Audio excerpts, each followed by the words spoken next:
സുഹൃത്തുക്കളെ, ഈ lorry driver പിന്നെ മലപ്പുറത്തുള്ള ആളാണ്, മഞ്ചേരിയുള്ള ആളാണ്. പക്ഷേ അന്താരാഷ്ട്ര തലത്തിൽ അറിയപ്പെടുന്ന ഒരു ലോറി ഡ്രൈവറാണ്. ഇപ്പം നിങ്ങൾക്ക് ഈ വീഡിയോൻ്റെ വിഷ്വൽ കാണാൻ പറ്റും. റാസിക്, ഹായ്, ഒരു സെക്കൻഡ്. എന്തൊക്കെ സുഖല്ലേ? അപ്പോൾ കണ്ടിട്ട് ആളെ കണ്ടു, പേര് റാസിക് എന്നാണ്. പക്ഷെ ഇപ്പോൾ വിഷ്വൽ നിങ്ങൾ കാണുന്നുണ്ടാവും. ഇതേ അറ്റ് എ ടൈമിൽ കപ്പൽ ഓടിക്കുന്ന രംഗം, അതൊരു ചെറിയ കാര്യമില്ല, ഇതൊരു വലിയ സ്റ്റോറിയാണ്. കേരളത്തിലെ അല്ലെങ്കിൽ നമ്മുടെ കുട്ടികൾക്ക്, യുവാക്കൾക്ക്, അല്ലെങ്കിൽ ന്യൂജൻ കുട്ടികൾക്കൊക്കെ മലപ്പുറം മോഡൽ ഞങ്ങൾ കാണിച്ചു തരാം. ഒരു മോട്ടിവേഷൻ സ്റ്റോറിയാണ്. എങ്ങനെയുണ്ട് കപ്പൽ ഓടിക്കുമ്പോൾ തന്നെ? ഒരിക്കലല്ല, നമ്മള് കൊലത്തോയിലാണ്. സ്റ്റെയറിംഗ് നമ്മൾ വിട്ടിട്ടൊരു കളിയില്ലല്ലോ. അതെ, നാട്ടിൽ വരിക, ഏതെങ്കിലും വണ്ടിയിൽ പോവാ, ചിലപ്പോൾ കൂട്ടുകാരുടെ കൂടെ തമിഴ്നാടൊക്കെ ഒന്ന് പോവും. എന്നിട്ട് വെറുതെ അവരുടെ കൂടെ തന്നെ കൂലിയൊന്നും വാങ്ങൂല, നമ്മളൊരു രസം ഇങ്ങനെ എന്താ പറയാ ആസ്വദിച്ച. അതെ, നമ്മൾ ലാസ്റ്റ് ഇപ്പൊ നമ്മള് സുഡാനിൽ നിന്നും തുർക്കിക്കാണ് വന്നത്. തുർക്കിയോട് കൂടി നമ്മളെ കോൺട്രാക്ട് തീർന്നു. അപ്പൊ അങ്ങനെ തുർക്കിയിൽ ഇറങ്ങി. ഞാൻ 2-3 മാസം നാട്ടിലുണ്ടാവും. വിമാനം മാത്രം ഓടിക്കാനുള്ളൂ. ഇൻഷാ അല്ലാഹ് നമുക്ക് അങ്ങനെ ഒരു അവസരം കിട്ടുകയാണെന്നുണ്ടെങ്കിൽ, നിയമപരമായിട്ട് കിട്ടുകയാണെന്നുണ്ടെങ്കിൽ നമ്മൾ ഓടിക്കാൻ തയ്യാറാണ്. ഇപ്പൊ എത്ര വർഷത്തില് കപ്പൽ ഓടിക്കുന്നുണ്ട്? സിമ്പിളായിട്ട് പറഞ്ഞു കഴിഞ്ഞാൽ ഇപ്പോൾ മൊത്തം തുടങ്ങിയത് മുതലാണെന്നുണ്ടെങ്കിൽ ഇപ്പോൾ 10 വർഷം കഴിഞ്ഞു. 11ാമത്തെ വർഷമാണത് ആണല്ലേ. അപ്പോൾ 11ാമത്തെ വർഷം ചീഫ് ഓഫീസറായിട്ട് ഇപ്പോൾ ഓടിക്കൊണ്ടിരിക്കുകയാണ്. അടിപൊളി. എൻ്റെ പ്രേക്ഷകർക്ക് അറിയേണ്ടത്, അതെ, പിന്നെ നേരത്തെ പറഞ്ഞ പോലെ വിവിധ വാഹനങ്ങൾ ഓടിച്ചു. അതെ, ഒരു ഡ്രൈവിംഗ് എന്ന വലിയൊരു പാഷനായിരുന്നു. തീർച്ചയായും. പ്രത്യേകിച്ച് ലോറി, ബസ്, ഹെവി ഡ്രൈവിംഗ് ഞങ്ങൾക്കൊന്നും സാധിക്കാത്തത്. റാസിക്കിന് പറ്റണോ? എന്ത് തോന്നുന്നു? എങ്ങനെയാണ് ആ കപ്പലിലേക്കുള്ള മാറ്റം? ആ ഒരു മാറ്റം ഉണ്ടല്ലോ, ലോറിയിൽ നിന്നും കപ്പലിലേക്ക്. ലോറിയിൽ നിന്ന് കപ്പലിലേക്കുള്ള മാറ്റം എന്ന് പറയുന്നത്, അതാണ് നമ്മുടെ സ്റ്റോറിയിൽ പണ്ട് പറഞ്ഞിട്ടുണ്ടായിരുന്നു. ഡ്രൈവിംഗ് നമുക്ക് ഭയങ്കര ഇഷ്ടമായിരുന്നു. പക്ഷെ ഉപ്പാക്ക് അത് ഇഷ്ടമില്ലാത്തതുകൊണ്ട് പഠിപ്പിച്ചിട്ട് എങ്ങനെയാണ് നല്ലൊരു വൈറ്റ് കോളർ ജോലിയിൽ എത്തിക്കണം എന്നുള്ളതായിരുന്നു.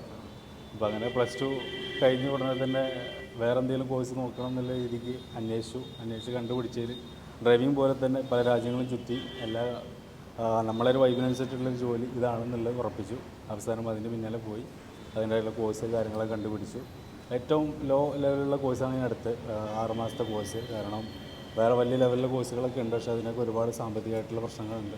നമ്മുടെ ഫാമിലി സാമ്പത്തികമായിട്ട് അത്ര വലിയ രീതിയിലല്ലാത്തതുകൊണ്ട് ഏറ്റവും ലോ ചെറിയ കോഴ്സ് എടുത്തു. ഏറ്റവും GP റേറ്റിംഗ് എന്ന് പറഞ്ഞാൽ 6 മാസത്തെ. അതെ, GP റേറ്റിംഗ്. അതെ, അന്നത്തെ 2,40,000 തോന്നുന്നുണ്ട്. അതെ, കയറാൻ അതിലേറെ കൊടുക്കണം. കാരണം ഇപ്പോൾ ഉള്ള കാലാവസ്ഥയിൽ ഈ കപ്പലിൽ കയറണമെന്നുണ്ടെങ്കിൽ ഏജൻസികൾക്ക് പൈസ കൊടുത്ത് നടക്കുക. കാരണം ഡയറക്റ്റായിട്ട് എടുക്കാനൊക്കെ കഴിയൂല.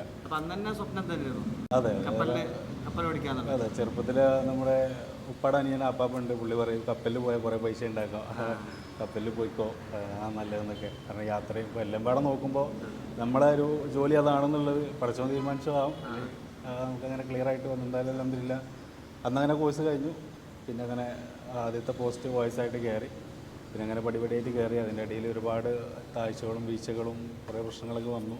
സാമ്പത്തികമായിട്ടുള്ള പ്രശ്നങ്ങൾ വന്നു, ഫാമിലി ഹോസ്പിറ്റലായിട്ടുള്ള പ്രശ്നങ്ങൾ വന്നു. എന്തായാലും ഇപ്പോൾ അൽഹംദുലില്ലാ എല്ലാം ഉഷാറായിട്ട് ട്രാക്കിൽ കയറി പോകുന്നുണ്ട്. ഇപ്പോൾ നമ്മൾ 3000 GRT താഴെയുള്ളതിൽ ക്യാപ്റ്റനായിട്ട് ഓടാനും 3000 GRT മുകളിലുള്ള കപ്പലിൽ ചീഫ് ഓഫീസറായിട്ട് ഓടാനുമാണ് ഇപ്പോൾ നിലവിൽ പോയിക്കൊണ്ടിരിക്കണം. ഒരു 1-2 സെയിൽ കൂടി കഴിഞ്ഞ ഇൻഷാ അല്ലാഹ് ക്യാപ്റ്റനാവും വലിയ കപ്പലിൽ. ഇപ്പോൾ എൻ്റെ സ്വപ്നം എന്ന് പറയുന്നത് വലിയൊരു കപ്പലായിട്ട് എൻ്റെ രാജ്യത്തെ നിയറസ്റ്റ് പോർട്ട്, അതായത് കൊച്ചിയാണോ കോഴിക്കോടാണോ ഏതെങ്കിലും അടുത്തുള്ളൊരു പോർട്ടിൽ കൊണ്ടുവന്ന് നമ്മൾ അടുപ്പിച്ചിട്ട് നമ്മൾ വീട്ടുകാർക്ക് ഒരു ടാറ്റ കൊടുക്കുക.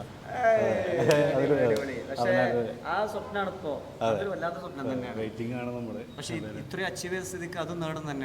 തീർച്ചയായിട്ടും വന്ന വഴികളിൽ ഒരുപാട് മുള്ളുകൾ നിറഞ്ഞ വഴികളായിരുന്നു, പാതകള്.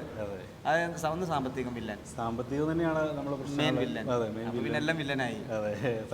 അതെങ്ങനെ ടാക്കിൾ ചെയ്ത്? പിന്നെ അന്ന് എന്ന് പറഞ്ഞാൽ ഗോ വിത്ത് ഫ്ലോ അങ്ങനെയാണ് സംഭവം. അതങ്ങോട്ട് ക്ലിയർ ആവും. പിന്നെ കുറേ കരച്ചിലും വീഴ്ചയിലും കുറേ കുത്തുവാക്കുകളൊക്കെ പൈസ ഇല്ലാത്ത സമയത്ത് നമ്മൾ കേൾക്കേണ്ടി വരും. തളരാതെ പോവുക. അല്ലാണ്ട് ഏതൊക്കെ വണ്ടി ഓടിച്ചിട്ടുണ്ട്? ഞാൻ ചെറുപ്പത്തിൽ ഓട്ടോറിക്ഷ ഓടിച്ചു. ഓട്ടോറിക്ഷ കഴിഞ്ഞൊരു ഗുഡ്സിൽ പോയിട്ടുണ്ടായിരുന്നു.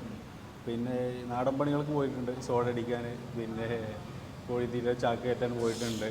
പിന്നെ അങ്ങനെ കുറേ പരിപാടി, കാരണം ഓർമ്മയില്ല. ഈ സോഡ കഴുകാൻ, നല്ല സോഡ അടിക്കുക. JCB പിന്നെ നമുക്ക് ലൈസൻസ് ഇല്ലാത്തതുകൊണ്ട് നമ്മൾ JCB ടിപ്പറിലൊക്കെ പോയിട്ടുണ്ടായിരുന്നു. നല്ലൊരിതായിരുന്നു. പിന്നെ ഒരു ഏകദേശം നമ്മളെ ഫാദറിന് സുഖമില്ല എന്ന് പറഞ്ഞാൽ സ്റ്റേജ് എത്തിയപ്പോഴേക്ക് ഫാദർ തളർന്നപ്പോൾ എൻ്റെ കയ്യിൽ ജോലി ഉള്ളതുകൊണ്ട് എനിക്ക് വീട് എൻ്റെ ഫാമിലി നിലത്തിടാതെ തന്നെ ഉയർത്തി കൊണ്ടുപോകാൻ പറ്റി. കാരണം പോയിന്റ്. അതെ, ഈ ലോറി കാര്യങ്ങൾ എൻ്റെ കയ്യിലും ലൈസൻസ് ഉള്ളതുകൊണ്ട് ഫാദർ സുഖമില്ലാത്തൊരു ദിവസം എന്നെ വിളിക്കണ്ടായി. സൗദിയിൽ നിന്ന് ഇങ്ങനെ പ്രശ്നമാണ്, എൻ്റെ ജോലി പോയി, ഈ താക്കാത്തിൻ്റെ പ്രശ്നങ്ങളൊക്കെ ഉണ്ടായിരുന്നു. അപ്പോൾ അങ്ങനെ പെട്ടെന്ന് ജോലി പോയ സ്ഥിതിക്ക് പുള്ളി വീട്ടിൽ വന്നിരുന്നു. ഞാൻ പറഞ്ഞ ധൈര്യമായിട്ട് പോരും, നമുക്കറിയില്ല 10 ലക്ഷത്തോളം കടമുണ്ട് ആ സമയത്ത്.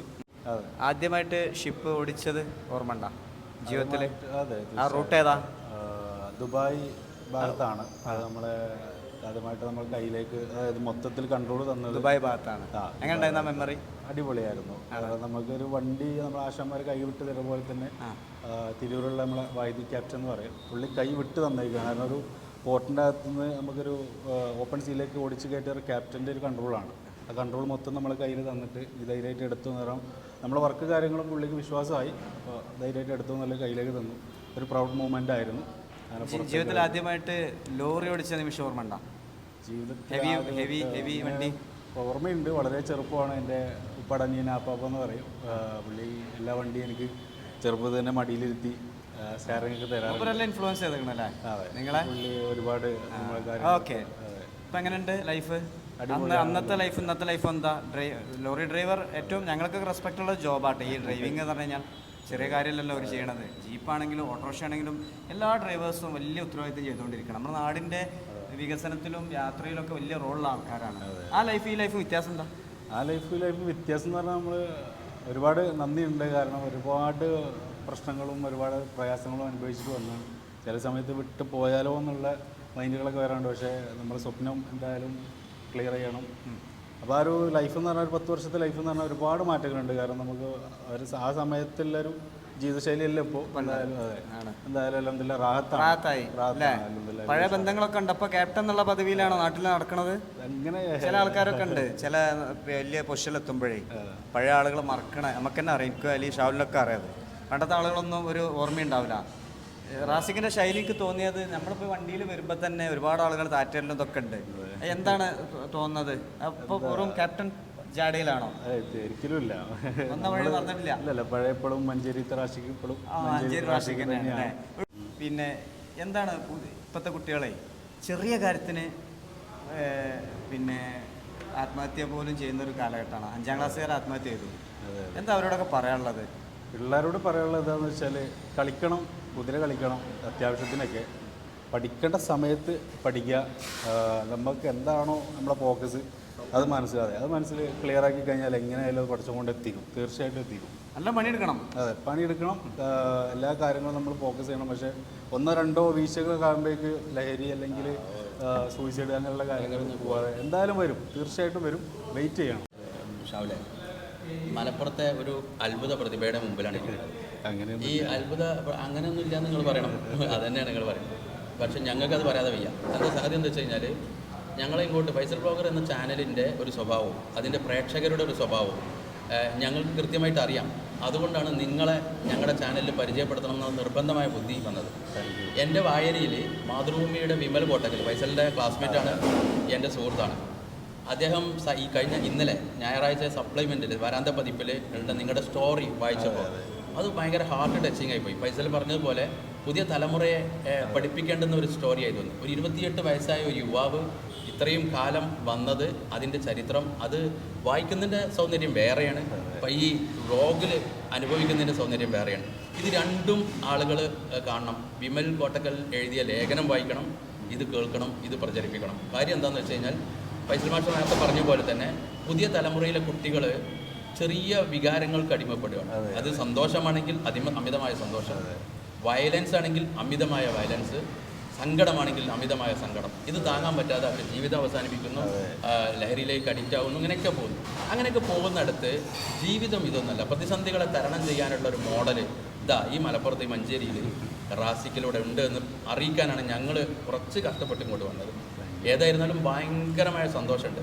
ഇതിനുവേണ്ടി നമ്മളിപ്പോൾ ഈ കുറഞ്ഞ സമയങ്ങളിലെ സഞ്ചാരത്തിൻ്റെ ഇടയിൽ സൃഷ്ടാവ് തമ്പുരാൻ റാസിക്കിൻ്റെ ഇഷ്ടം കരയിലെ ഈ കരുത്തായിരുന്നു. കരയിലെ ലോറിയിൽ നിന്ന് മറ്റു വാഹനങ്ങളിൽ നേടിയ കരുത്ത് കൊണ്ടാണ് കടലിലെ കപ്പിത്താനായി മാറാൻ.